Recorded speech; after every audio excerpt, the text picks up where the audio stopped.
এখানে আল্লাহ রাব্বুল আলামিন বলেছেন যে জুমার দিনে যখন তোমাদের কানের মধ্যে আজানের আওয়াজ যাবে, আজানের আওয়াজ যখন তোমরা শুনতে পারবে, আল্লাহ রাব্বুল আলামিন বলেন তোমরা আজান শোনা মাত্রই, জুমার আজান শোনা মাত্রই জুমার নামাজ আদায়ের উদ্দেশ্যে, জুমার নামাজ পড়ার উদ্দেশ্যে, জুমার নামাজ আদায়ের জন্য জুমার মসজিদের দিকে খুব তাড়াতাড়ি চলে যাও, যেমন সুবহানাল্লাহ।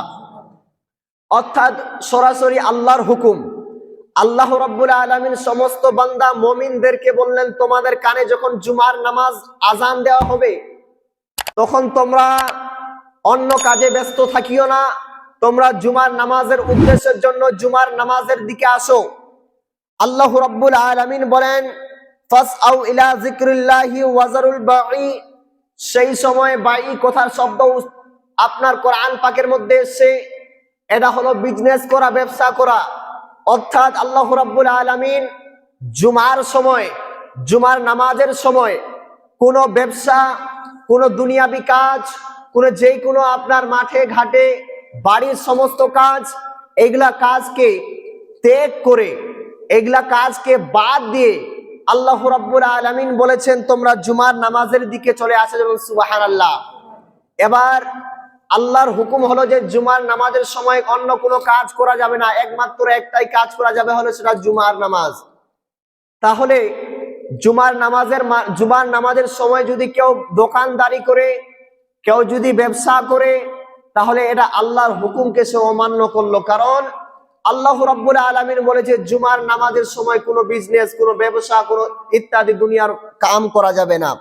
তারপরে আল্লাহ রাব্বুল আলামিন বলেন যালিকুম খায়রুল লাকুম ইন কুনতুম তা'লামুন, এই দুনিয়ার মানুষেরা তোমরা শোনো, এই যে জুমার নামাজের সময় তোমরা জুমার নামাজ আদায়ের উদ্দেশ্যে আসলো, জুমার নামাজের আদায়ের উদ্দেশ্যের জন্য তোমরা যে মসজিদে আসলে, এটাই তোমাদের জন্য অতি উত্তম, এটাই তোমাদের জন্য ভালো। অর্থাৎ এই আয়াত থেকে তাফসীর, আপনার তাফসীরে জালালাইনের মধ্যে, তাফসীরে বাইজাবির মধ্যে এই আয়াতের যখন তাফসীর করা হয়েছে, এই তাফসীর গ্রন্থের মধ্যে এর বিষয়ে সুন্দরভাবে লিখেছেন, এর বিষয়ে সুন্দরভাবে লিখেছেন যখন জুমার বিষয়ে আজান হবে, এই জুমার আজান শুনে দুনিয়ার কোনো কাজ করা যাবে না। অর্থাৎ জুমার আজানে, জুমার নামাজের উদ্দেশ্যে আসতে হবে, এটাই আমাদের জন্য অতি উত্তম, এটাই আমাদের জন্য সব থেকে ভালো, এটাই আমাদের জন্য সব থেকে বেস্ট কাজ, এই কাজটাই আমাদেরকে করতে হবে। তাহলে বেরাদান ইসলাম মুআজ্জাজ সামিউল মুহতারাম, আমরা যেটা বুঝলাম যে জুমার নামাজের সময় অন্য কিছু কাজ করা যাবে না। এই ক্ষেত্রে এই আয়াতের মধ্যে তাফসীরকরা আরো এইভাবে আলোচনা করেছেন যে জুমার নামাজের সময় দুনিয়ার কোনো বিজনেস করা যাবে না, এই বিজনেস থেকে আমাদেরকে বঞ্চিত থাকতে হবে, আপনার দুনিয়ার গুনাহ থেকে বঞ্চিত থাকতে হবে, দুনিয়ার সমস্ত কাজ থেকে জুমার নামাজের উদ্দেশ্যে দুনিয়ার সমস্ত কাজকে ত্যাগ করে জুমার নামাজ পড়ার জন্য আসতে হবে, যেমন সুবহানাল্লাহ। বেরাদান ইসলাম মুআজ্জাজ সামিউল মুহতারাম, এই জুমার নামাজ কেন আমাদের জন্য এত বরকতময়, এই জুমার নামাজ আমাদের জন্য কেন এত ফজিলতময় জানেন? কারণ এই জুমার দিনে আমাদের আদি পিতা হযরতে আদম আলাইহিস সালামকে সৃষ্টি করা হয়েছিল, যেমন সুবহানাল্লাহ। আমাদের সবারই পিতা, অর্থাৎ আমাদের সবারই বাবা হযরতে আদম আলাইহিস সালাম, এই আদমকে কোন দিন সৃষ্টি করা হয়েছিল? এই জুমার দিনে হযরতে আদম আলাইহিস সালামকে সৃষ্টি করা হয়েছিল। এবং কি এই জুমার দিনে হযরতে আদম আলাইহিস সালামকে আপনার জান্নাতের মধ্যে প্রবেশ করা হয়েছিল। এবং কি এই জুমার দিনে হযরতে আদম আলাইহিস সালামকে জান্নাত থেকে বার করা হয়েছিল। এবং তাফসীররা লিখেছেন এই জুমার দিনে কিয়ামতের দিন, আপনার কিয়ামত যখন আসবে সেটা অন্য কোনো দিন হবে না, সেটা জুমার দিন হবে। এবং এই দুনিয়ার সমস্ত, আপনার দুনিয়া যখন ধ্বংস হবে, এই দুনিয়া ধ্বংসের দিনটা হবে জুমার দিন। বেরাদান ইসলাম মুআজ্জাজ সামিউল মুহতারাম, সাপ্তাহিক যে আমাদের 7 দিন, এই সাপ্তাহিক 7 দিনের মধ্যে সব থেকে ফজিলতপূর্ণ, সব থেকে বরকতময়, সব থেকে ভালো দিন একজন মুসলমানের জন্য, একজন ইমানদারের জন্য, একজন আপনার প্রকৃত ইমানদারের জন্য দৈনন্দিন জীবনে, বাস্তব জীবনে, আমাদের জীবনে সব থেকে ভালো দিন হলো আমাদের জুমার দিন, যেমন সুবহানাল্লাহ।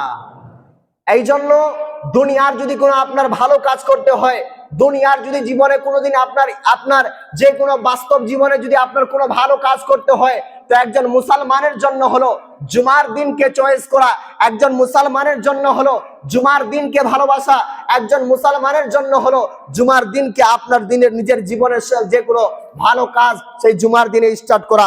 কারণ এই জুমার দিনে ফজিলতপূর্ণ দেখুন একখানা কিতাব আপনার সহিহ বুখারী শরীফের মধ্যে একটা আপনার সহিহ বুখারী শরীফ, সহিহ মুসলিম শরীফ, আবু দাউদ শরীফ, নিসাই শরীফ, সাইসিত্তার আপনার 6খানা হাদিসের গ্রন্থ। এই গ্রন্থের মধ্যে প্রত্যেকটা কিতাবের মধ্যে বাবুল জুমা, জুমার এক একটা করে অধ্যায় লেখা হয়েছে, জুমার এক একটা করে চ্যাপ্টার লেখা হয়েছে। সেই জুমার চ্যাপ্টারের মধ্যে একখানা হাদিস ইমামে মুসলিম আলাইহি রাহমা লিখেছেন, একখানা হাদিস সহিহ বুখারী শরীফ ইমামে বুখারী আলাইহি রাহমা লিখেছেন। হাদিসখানা এইভাবে যে কোনো মানুষ যদি জুমার দিনে জুমার নামাজের উদ্দেশ্যে সব থেকে প্রথমে মসজিদের মধ্যে দাখিল হয়, সব থেকে প্রথমে মসজিদের মধ্যে যদি আসে, আল্লাহ নবী সাল্লাল্লাহু তাআলা আলাইহি ওয়াসাল্লাম বলেছেন কোন মানুষ যদি এই উদ্দেশ্যে সর্বপ্রথম মসজিদের মধ্যে জুমার নামাজের উদ্দেশ্যে আসে, আল্লাহ নবী সাল্লাল্লাহু তাআলা আলাইহি ওয়াসাল্লাম বলেন সেই মানুষ একটা উট কুরবানি দিলে, একটা উট সাদকা করে দিলে যতটুকু সওয়াব পায়, একজন মানুষ যদি জুমার নামাজের উদ্দেশ্যে জুমার মধ্যে সর্বপ্রথম আসে একটা উট আপনার দান করা, সাদকা করার সওয়াব পেয়ে যায়। সুবহানাল্লাহ। তাহলে এত বড় সওয়াব জুমার দিনে প্রথমে আসার। কিন্তু আমাদের জীবনে বাস্তব ভেবে দেখুন, আমরা জুমার সব থেকে লাস্টে আসি। খুতবার নামাজের কিছু সময় আগে চালু হবে, তার কিছুক্ষণ আগে আমরা আসি। কিন্তু আল্লাহ সাহাবীদের যুগে দেখুন, সাহাবীরা জুমার আজানের জন্য লাইন দিতেন।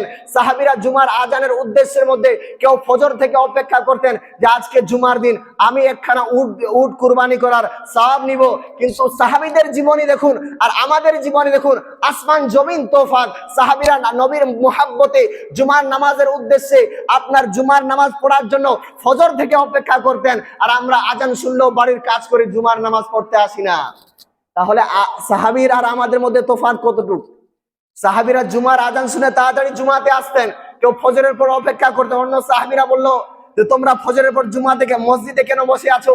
তো অন্য সাহাবীরা আলোচনা করছো, তুমি চলে যাও, কিন্তু আমি আমার নবীর হাদিস জানি যে জুমাতে প্রথম অবস্থায় প্রথম কাতারে জুমাতে প্রথমে থাকবে একটা উট কুরবানি করার সওয়াব তিনি পেয়ে যাবেন। সুবহানাল্লাহ। এবং এটা নয়, এবং হাদিসের মধ্যে আপনার ইমামে মুসলিম আলাইহি রাহমা, সহিহ বুখারী ইমামে বুখারী আলাইহি রাহমা বলেছেন এই হাদিসটাও যে জুমার দিনে দ্বিতীয় স্থানে যে ব্যক্তি দ্বিতীয় স্থানে জুমার দিনে আসবে, আল্লাহ নবী সাল্লাল্লাহু তাআলা আলাইহি ওয়াসাল্লাম বলেন জুমার দিনে জুমার নামাজের আপনার নামাজের উদ্দেশ্যে আদায় করার জন্য যেই মানুষ দ্বিতীয়বারে মসজিদের মধ্যে ধাপ রাখবে, মসজিদের মধ্যে পা রাখবে, আল্লাহ নবী সাল্লাল্লাহু তাআলা আলাইহি ওয়াসাল্লাম বলেন এ আমার উম্মতরা শুনো, প্রথমে যে আসলো একটা উট কুরবানি করার সওয়াব পেয়ে গেল, যে দ্বিতীয়বারে আসবে একটা গরু কুরবানি করার সওয়াব পেয়ে যাবে। সুবহানাল্লাহ। দ্বিতীয়বার মসজিদে আসেন জুমার দিনে জুমার নামাজের উদ্দেশ্যে, বলবেন আমার কাছে টাকা নাই, পয়সা নাই, গরু সাদকা দেওয়ার মতন আমার পয়সা নাই। দ্বিতীয় স্থানে আপনি জুমার নামাজের জন্য উদ্দেশ্যে মসজিদে চলে আসেন। আল্লাহ নবী সাল্লাল্লাহু তাআলা আলাইহি সাল্লাম ইমামে আপনার বুখারী এই হাদিসটা আপনার হাদিসুন সহিহুন, এই হাদিসটা সহিহ সনদ অনুযায়ী এই আপনার হাদিসে মুহাদ্দিসিনরা এই হাদিসকে রাওয়ায়াত করেছেন। এই জন্য আল্লাহ নবী সাল্লাল্লাহু তাআলা আলাইহি ওয়াসাল্লাম বলেন দ্বিতীয় স্থানে যে আসলো সে তো একটা গরু কুরবানি করার সওয়াব পেয়ে গেল। তৃতীয় স্থানে যে আসবে, তৃতীয় জায়গায় যে মসজিদে জুমার উদ্দেশ্যে তৃতীয় স্থানে যে মসজিদের মধ্যে সর্বপ্রথম আসবে, আল্লাহ নবী সাল্লাল্লাহু তাআলা আলাইহি ওয়াসাল্লাম বলেন একটা দুম্বা না হলে একটা খাসি কুরবানি করার সওয়াব পেয়ে যাবে। সুবহানাল্লাহ। তাহলে যদি উট কুরবানি করার সওয়াব আপনারা নিতে চান, যদি গরু কুরবানি করার সওয়াব যদি নিতে চান, যদি খাসি কুরবানি করার সওয়াব যদি নিতে চান, যদি আপনার কি বলে দুম্বা কুরবানি করার সওয়াব যদি নিতে চান, তাহলে জুমার নামাজে আগে আসতে হবে না পরে? যখনই বলুন আগে আসতে হবে। প্রিয় বাবাজিরা আমার, আপনাদেরকে আমার বুঝার উদ্দেশ্য এই জন্য যে এই জুমার দিনে, এই জুমার ক্ষেত্রে মুহাদ্দিসিন ইকরামরা এই জুমার ক্ষেত্রে সুন্দরভাবে বর্ণনা করেছেন। এবং আল্লাহ নবী সাল্লাল্লাহু তাআলা আলাইহি ওয়াসাল্লাম একখানা হাদিস দিয়েছেন যে আল্লাহ নবী সাল্লাল্লাহু তাআলা আলাইহি ওয়াসাল্লাম বলেন, কোন মানুষ যদি জুমার নামাজের উদ্দেশ্যের জন্য জুমার নামাজ আপনার প্রথম থেকে লাস্ট অবধি জুমার নামাজে একদম আপনার ইমাম সাহেবের বক্তব্য শুরু করে খুতবা শুরু করে জুমার নামাজ শুরু করে সর্বস্থান স্থিরভাবে যদি আপনার বসে থাকে, আল্লাহ নবী সাল্লাল্লাহু তাআলা আলাইহি ওয়াসাল্লাম বলেছে লা নেহি, সেই মানুষের জন্য আপনার এই জুমা থেকে আগের জুমা পর্যন্ত সমস্ত গুনাহ খাতাকে আমার নবী সাল্লাল্লাহু তাআলা আলাইহি ওয়াসাল্লামের হাদিস দ্বারা প্রমাণিত সেই মানুষের যত ছোট ছোট গুনাহ হয় সমস্ত গুনাহকে আমার আল্লাহ রাব্বুল আলামিন মাফ করে দেবেন। সুবহানাল্লাহ। এত সুন্দর সুন্দর জুমার ফজিলত বয়ান করা হয়েছে, কিন্তু আমাদের জীবনে জুমার নামাজ পড়ার জন্য সময় নাই। যেদিন জুমার দিন ওদিন আমাদের বেশি কাজ পড়ে যাবে, একদম ব্যস্ত, এত ব্যস্ত বলছে জুমার নামাজ পড়ার সময় নাই। কিন্তু এই জুমার নামাজে সাহাবীদের জীবনে দেখুন, আল্লাহর ওলিদের জীবনে দেখুন, তিনারা জুমার নামাজের দিনে ফজরের নামাজ পড়া জুমার দিনে হলো সুন্নাত, এমন বড় সুন্নাত। আল্লাহ নবী সাল্লাল্লাহু তাআলা আলাইহি ওয়াসাল্লাম বলেন, যেই আমার উম্মতরা একটা সুন্নতকে আমার জীবনে বাস্তবায়ন করলো এবং নিজের জীবনে বাস্তবায়ন করলো, একটা সুন্নতকে সঠিকভাবে পালন করলো, আল্লাহ নবী সাল্লাল্লাহু তাআলা আলাইহি ওয়াসাল্লাম বলেন সে হলো আপনার শাফায়াতের হকদার। যেমন সুবহানাল্লাহ। এই জন্য প্রিয় বাবাজিরা আমার, সংক্ষিপ্ত সময়ে জুমার সম্বন্ধে আপনার সংক্ষিপ্ত সময় আলোচনা করলাম।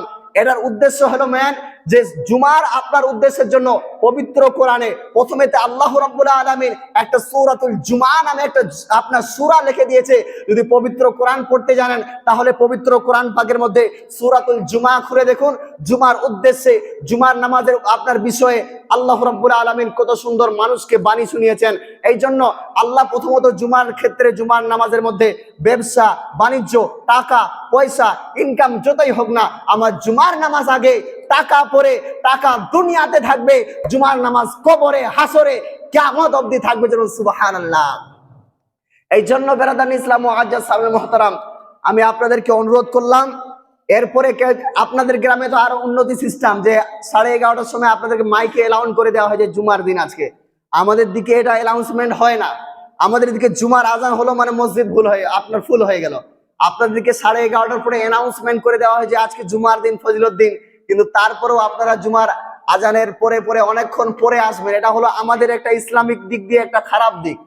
আমরা তো এমনিতে 5 ওয়াক্ত সময় আসতে পারি না, সপ্তাহে একদিন যদি 1 ঘন্টা মসজিদের মধ্যে বসতে যদি না পারি, তো আমাদের এটা দুঃখের। আমরা মুসলমান হয়ে শুধু আপনার গরুর মাংস খাওয়ার জন্য মুসলমান নয়, গরুর মাংস খাইলে যদি মুসলমান হয়ে যেত তাহলে তো আপনার কলমা কিভাবে থাকতো, নামাজ কিভাবে থাকতো, জাকাত কিভাবে থাকতো। এই জন্য মুসলমানের জন্য কিছু হক, মুসলমানের জন্য কিছু নিয়ম, মুসলমানের জন্য কিছু টার্ম এন্ড কন্ডিশন আছে, যেগুলা দিয়ে মানুষকে মুসলমান ভাবে প্রমাণ করতে হবে। গরুর মাংস খাওয়া মুসলমান আমাদেরকে হতে হবে না, ইবাদত করা মুসলমান আমাদেরকে হতে হবে। এই জন্য প্রিয় বাবাজিরা আমার, আগের জুমা থেকে আপনারা তাড়াতাড়ি জুমার নামাজের উদ্দেশ্যে আসবেন ইনশাআল্লাহ। এই জুমার ক্ষেত্রে আরো অনেক হাদিস আছে ইনশাআল্লাহ। একটা হাদিস আপনাদেরকে আমি শোনাচ্ছি ইনশাআল্লাহ। প্রতি জুমাতে কয়েকটা হাদিস আপনাদের সম্মুখে রাখবো। আল্লাহ নবী সাল্লাল্লাহু তাআলা আলাইহি সাল্লাম একটা হাদিস লক্ষ্য করেন। আল্লাহ নবী সাল্লাল্লাহু তাআলা আলাইহি সাল্লাম বলেন, যেই মানুষরা আমার একখানা হাদিস শুনে, যেই আলেম একখানা মানুষকে হাদিস শোনায় এবং যারা শুনে, আমি হাদিস বলে যতটুকু সওয়াব পাবো, আপনারা হাদিস শুনে ঠিক ততটুকু সওয়াব পাবেন। এতটুকু আমাদের আল্লাহ নবী সাল্লাল্লাহু তাআলা সাল্লাম অফার দিয়েছেন। সাহাবাদের যুগে দেখুন, একটা হাদিস শোনার জন্য সাহাবারা দিনের পর দিন, মাসের পর মাস আপনার অপেক্ষা করতেন যে আল্লাহ নবী কখন আমাদেরকে একটা হাদিস বলবে, আমরা কখন শুনবো। আর আজকে আমরা হাদিস শুনতে পারছি জুমার দিনে, কি আগে আসবো জুমার হাদিস শুনবো, এই ক্ষেত্রে আমরা নাই। যাই হোক ব্রাদার ইসলাম, আমার বক্তব্য এখান থেকে করছি ইতি। আল্লাহ রাব্বুল আলামিন পবিত্র কোরআন পাকের মধ্যে বলেন, ইয়া আইয়ুহাল্লাযীনা আমানু ইযা নুদিয়া লিস-সালাতি মিন ইয়াউমিল জুমআ ফাসআউ ইলা যিকরিল্লাহি ওয়া যারুল বাই যালিকুম খায়রুল লাকুম ইন কুনতুম তা'লামুন। আল্লাহ বলেন, মুমিনরা যখন তোমরা জুমার আজানের সময় পাবা, পাবা সব সময় জুমার আজানের আজান শুনে জুমার নামাজের উদ্দেশ্যে তোমরা মসজিদের দিকে ধাবিত হও। অতএব জুমার নামাজের সময় কোনো বিজনেস, কোনো ব্যবসা করা যাবে না। এটাই তোমাদের জন্য অতি উত্তম, এটাই তোমাদের জন্য ভালো, এটাই সব থেকে একটা ইমানদার মুত্তাকিন মুসলমানের জন্য প্রকৃতির নিয়ম, এটাই হলো সব থেকে ভালো। আল্লাহ রাব্বুল আলামিনের এই হুকুম যেন আমরা আমরা সকলেই পালন করতে পারি। আমার বক্তব্য এখান থেকে করছি ইতি। বেরাদান ইসলাম, প্রতি জুমাতে আমরা তওবা করি, এবার জুমাতেও আমরা তওবা করব। তওবার ব্যাপারে ইনশাআল্লাহ আগের জুমাতে আলোচনা করব। আপনারা সকলে একটু নামাজের মতন বসে পড়ুন, আমরা আল্লাহর কাছে তওবা করব। আপনারা সকলে আমার সঙ্গে পড়ুন, বিসমিল্লাহির রহমানির রহিম। তওবা আস্তাগফিরুল্লাহ রাব্বি মিন কুল্লি জামবি ওয়া আতুবু ইলাইহি। তওবা আস্তাগফিরুল্লাহ রাব্বি মিন কুল্লি জামবি ওয়া আতুবু। তওবা আস্তাগফিরুল্লাহ রাব্বি মিন কুল্লি জামবি ওয়া আতুবু ইলাইহি। লা হাওলা ওয়ালা কুওয়াতা ইল্লা বিল্লাহিল আলিয়্যিল আযীম। আশহাদু আল্লা ইলাহা ইল্লাল্লাহু ওয়া আশহাদু আন্না মুহাম্মাদান আবদুহু ওয়া রাসূলুহু। আল্লাহ আমাদের জীবনের সমস্ত গুনাহ খাতাকে মাফ করুক। আপনারা যারা সুন্নাত পড়েননি সুন্নাত পড়ুন। আসসালামু আলাইকুম ওয়া রাহমাতুল্লাহি ওয়া তাআলা ওয়া